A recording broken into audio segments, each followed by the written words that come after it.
Hi guys, it's Bill, back again, just like you. And I'm going to do something that's really simple and people don't think about. But I used to have to make homemade refried beans from scratch all the time, soak the beans and everything. And I kind of stopped doing that because I got tired of soaking the beans. Well, you can get pinto beans in a can. Just make sure, I buy the low sodium, make sure you rinse them real good and let them drain. They're sitting right here just waiting to be cooked. So basically once you start getting everything all chopped up and ready to go, it's not that difficult. Now I'll tell you the history on this is that typically refried beans are made with like a lard or butter. You just cook the beans to death and not a whole lot of flavor. You might put a little chili powder in it. And the problem is that it doesn't make a great anything. So what we're going to talk about today is how we're going to add some kind of flavor and pizzazz to it. And so you can use it on your burritos, you can use it just as plain dip. And this is how we're going to make it taste better. Alright, so I have basically a little over half a cup of chopped onion. I chopped a little extra fine because I don't want it to be all like crazy. Sounds like my 2 tablespoons, and I'm using canola oil because I really don't want any flavor from the oil like olive oil in it.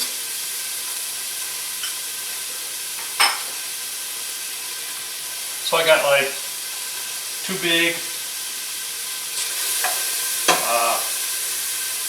3 small jalapenos. Once again, I cut the ends off, seeded them really well. I left a little vein on there for heat so they're a little more than green pepper. But once again, I chopped it up really small.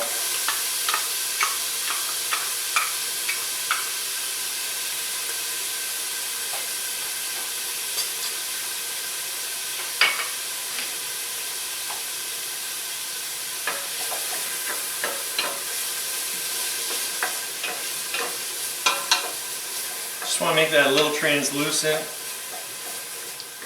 As hot as this is, it's going to take a whole long time.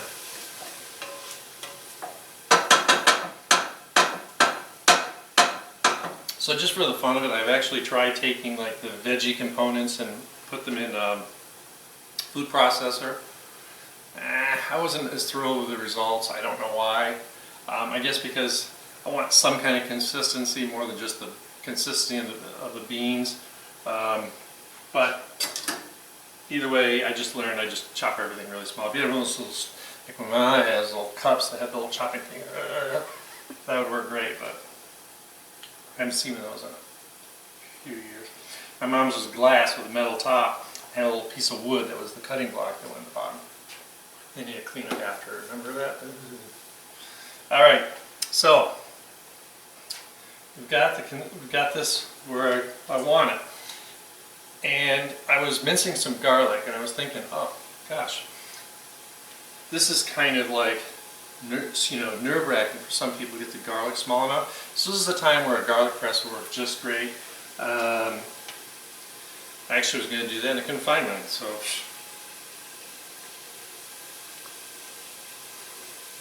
we want 2 to 3 cloves, depending on the size, or how much of the ends you cut off. You cut the ends off, that's how it's easier to peel. I think I've covered that in a whole bunch of videos, so I didn't this time.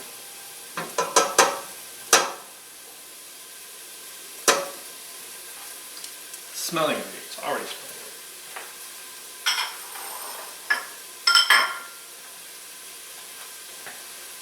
Throwing stuff all over the floor, so good at that.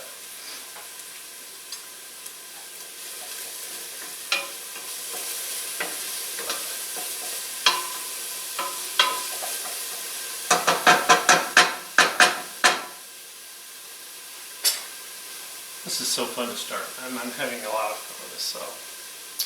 So next, chipotle peppers. They come in a little can in adobo sauce. So believe it or not, I kind of take them out and I pat them with a paper towel. So I don't want all that adobo sauce. But then what you have are these funky little peppers. Still have quite a bit of sauce on.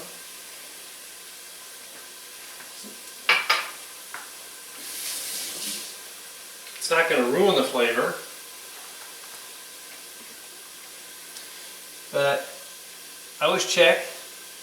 Sometimes there's a hard end, and you know that's like one of my pet peeves. So we kind of stick our finger in here, make sure we got all we want. And then all I want to do is I just want to kind of rock through it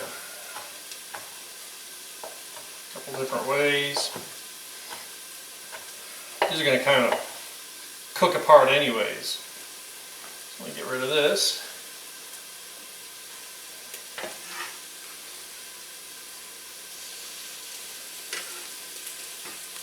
This just gives a really smoky flavor because that's all chipotles are, is smoked jalapenos. They have to be preserved in something, that's why you use the adobo sauce.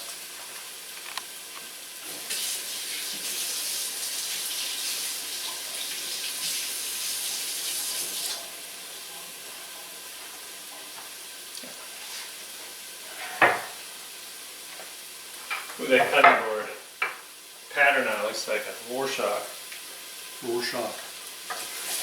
Alright, get those mixed in. Get some really cool flavor coming from that. Oh yeah.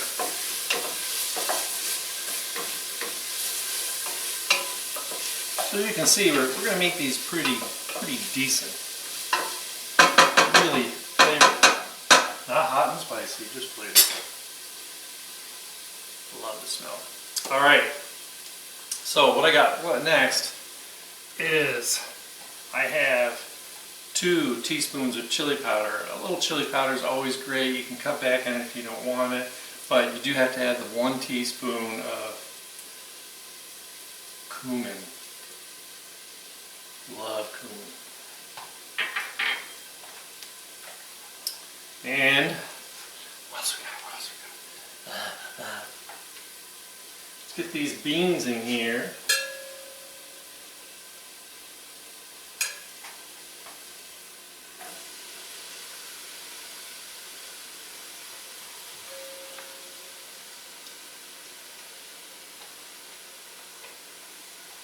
Got beans everywhere. Beans.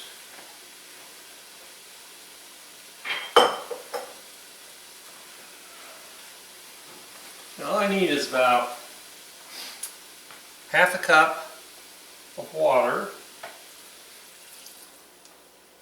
just because I need something to cook them in. I think I'm going to need a little more than that, because they've been draining for a while. And I'm going to put a little bit of salt in here. The adobo sauce has probably got some salt in it, or sodium, so I'm not going to do a whole lot. Just mix this together. And I want to be careful because I don't want these to dry up in the pan. So I've got these all mixed in here. Half a cup of water looks good for now. But when we get to the next step, I advise you to have a little extra water on hand just in case. So what we got to do now, get it back to a good simmer, not boiling. There's not enough water in there to boil.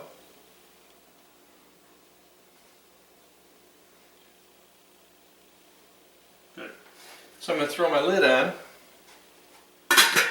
and I got a timer, 10 minutes. We're going to go away for 10 minutes and let this kind of mellow out, and we'll be back. Alright, been 10 minutes. I think magic has begun. Oops, there seems to be plenty of water in here. I'm going to give it a quick stir around. Yep. Alright, so my memory served me correctly. A half cup of water is plenty.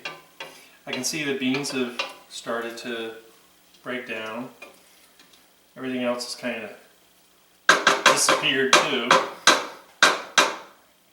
So all we need to do now is take my famous potato masher, and I'm just going to kind of do. And, you know, this isn't a race. You just want to keep kind of checking the consistency, pick one spot at a time. I've got the heat off, by the way.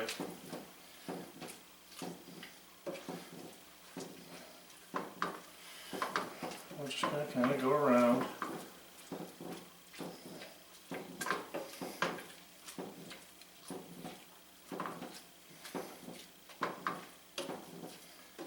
And I like to know there are beans in here.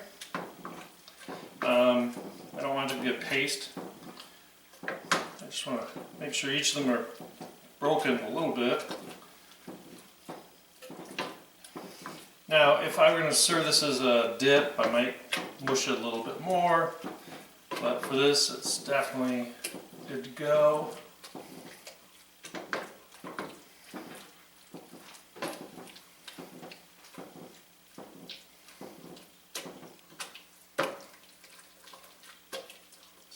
Up.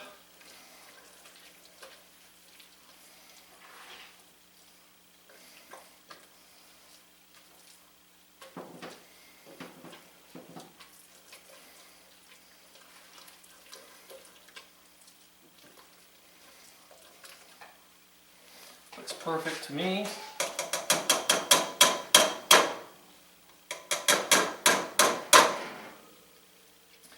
I'll worry about cleaning this out later.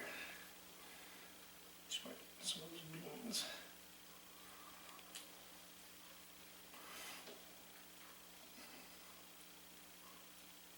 It's like making icing. I didn't slave all day making icing or beans to put most of it down the sink through the musher or the beater. Okay.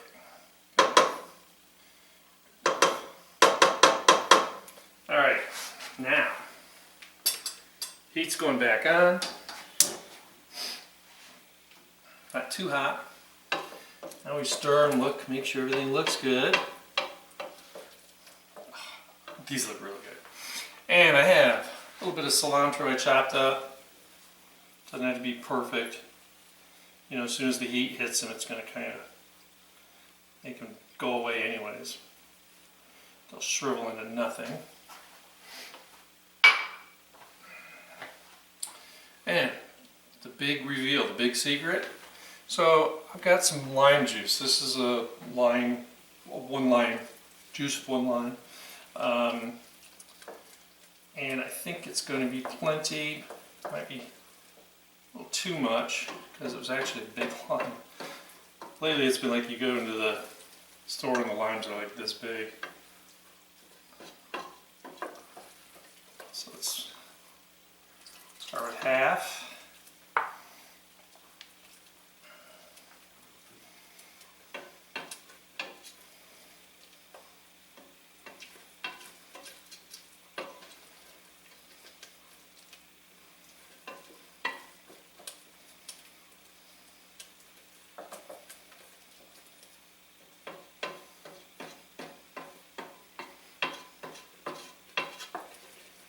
Got it bubbling again.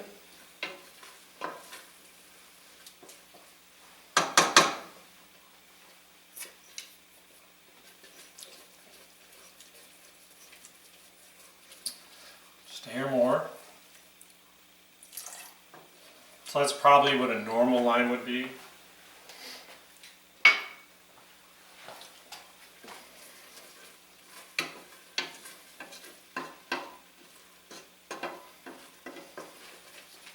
I think sometimes they take small lemons and spray paint them orange or something.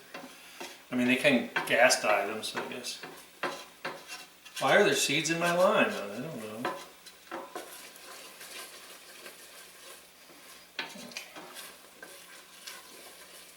This is the refrying part of it. Get that last little bit, get the consistency where we want it. Literally takes about 2 minutes. All right. So, I'll show you this because I don't want to get them too over evaporated. I just want to give enough time for that lime juice to make its way in. Get mixed around and get that cilantro.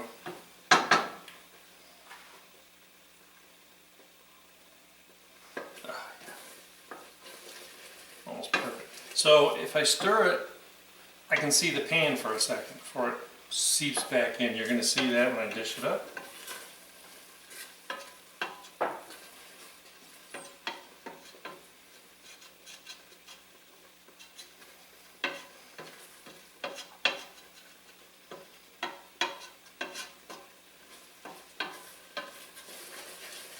Perfect. Perfecto.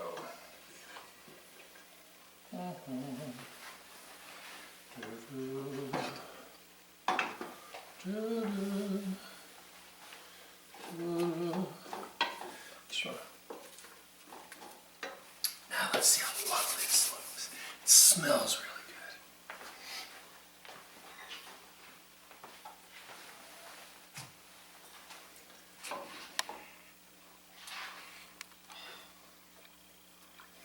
You could put this in anything, man. And this is just the way I like them. This is perfect for even a dip.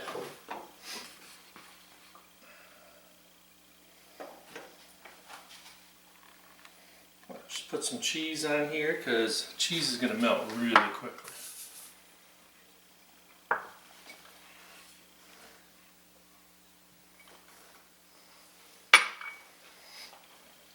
I'm telling you, best baked beans. The best refried beans you'll ever have. Really simple. And the smell and flavor is just like phenomenal. I will attest to it.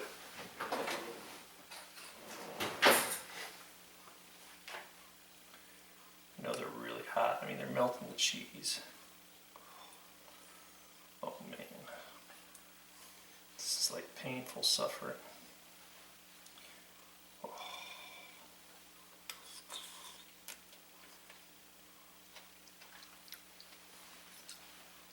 You'll never buy canned refried beans again after trying this. I'm telling you, and that lime and the chipotle just like explode. Really, really good.